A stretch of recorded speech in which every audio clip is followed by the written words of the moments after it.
La position du Sénégal est restée la même.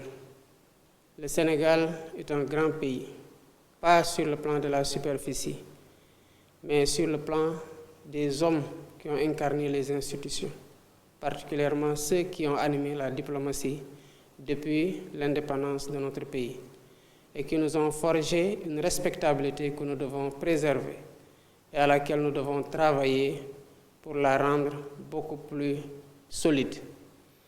Avant même de participer à une rencontre de la CEDEAO, j'ai fait le tour de beaucoup de pays membres de l'organisation, particulièrement les pays qui sont dans des velléités de départ de la CEDEAO. L'objet de ma visite a été de travailler au raffermissement des relations déjà très bonnes et conviviales entre le Sénégal et les différents pays de la CEDEAO, mais aussi de travailler à un rapprochement des positions, comme nous le savons, qui sont très distendues entre l'organisation et ces trois pays-là.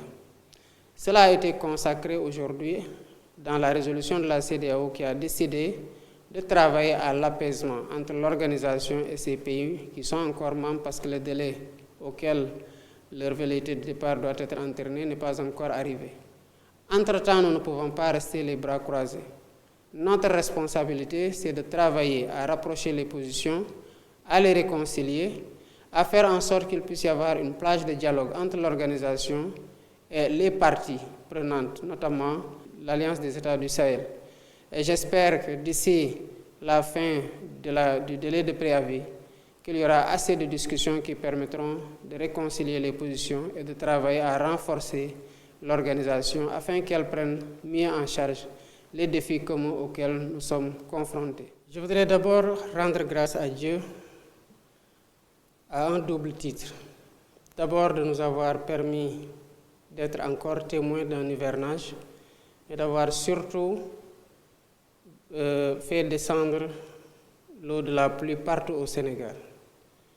Prions que cette eau-là soit une eau bénite et que l'hivernage qui s'annonce soit un hivernage qui ne soit pas destructeur, mais qui annonce de bonnes récoltes que les Sénégalais auront à cœur d'utiliser pour eux-mêmes et pour leurs familles. Rendre grâce à Dieu aussi de nous avoir mis à la tête d'un peuple si merveilleux que le peuple sénégalais.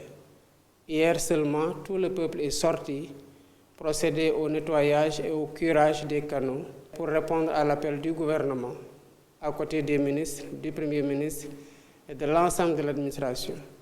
C'était justement pour anticiper ça, parce que nous étions informés dès les prévisions d'avant-hivernage que cette année pourrait être une année pluvieuse. Nous savons que quand il pleut, le principal problème, c'est la mobilité en raison des inondations et les dégâts liés aux eaux.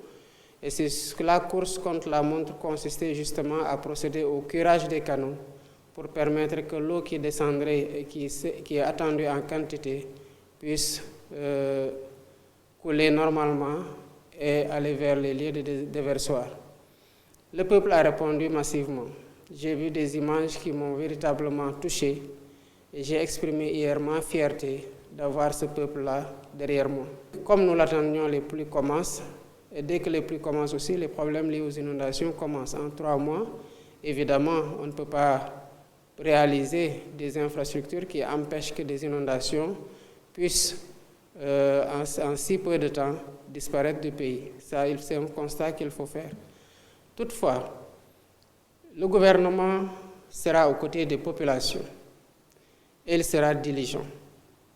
Avant même ma descente d'avion, j'ai discuté avec le Premier ministre, Ousmane Sonko, et j'ai discuté avec le ministre de l'Hydraulique et de l'Assainissement, Cheikh Tidiane Dièye, qui m'ont dit être aux côtés, suivre la situation pas à pas et voir les points les plus critiques pour y amener très rapidement les secours et être constamment, à partir de cette date, aux côtés des populations jusqu'à la fin de l'hivernage.